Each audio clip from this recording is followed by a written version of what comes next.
Pasca Lebaran Idul Fitri, volume sampah di Kota Palembang alami peningkatan 2%. Kondisi ini telah diantisipasi oleh pihak Dinas Lingkungan Hidup dan Kebersihan Kota Palembang dengan menyiapkan sejumlah mobil pengangkut sampah.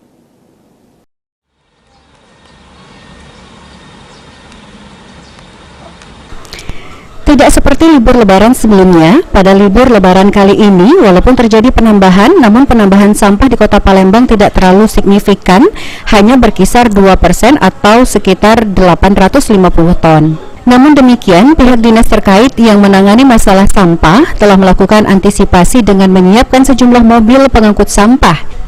Serta pada H-1 malam lebaran, petugas telah mengangkuti sampah-sampah yang ada di Kota Palembang.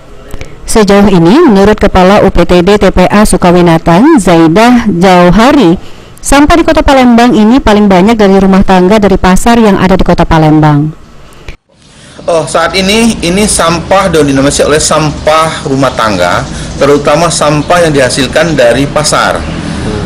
Beberapa pasar seperti pasar Lemabang, pasar Sako, ataupun pasar di 10 Hulu, itu peningkatan sampahnya cukup besar, mengingat sampah itu ada beberapa warga atau masyarakat juga ikut membuang sampahnya di tempat penampungan sementara di.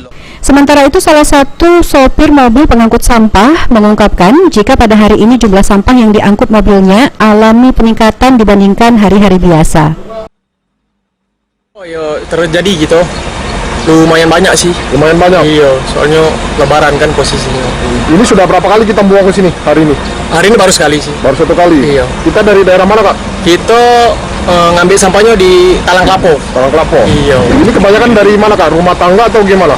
Ini rumah tangga, ini perumahan ini, Kak. Perumahan ya? Iya. Dari hari-hari biasa, hari ini sedikit bertambah ya? Semakin meningkat ini semakin banyak sampah. Diperkirakan sampah pasca lebaran ini baru akan normal kembali 2 hari ke depan setelah aktivitas kembali normal seperti biasa.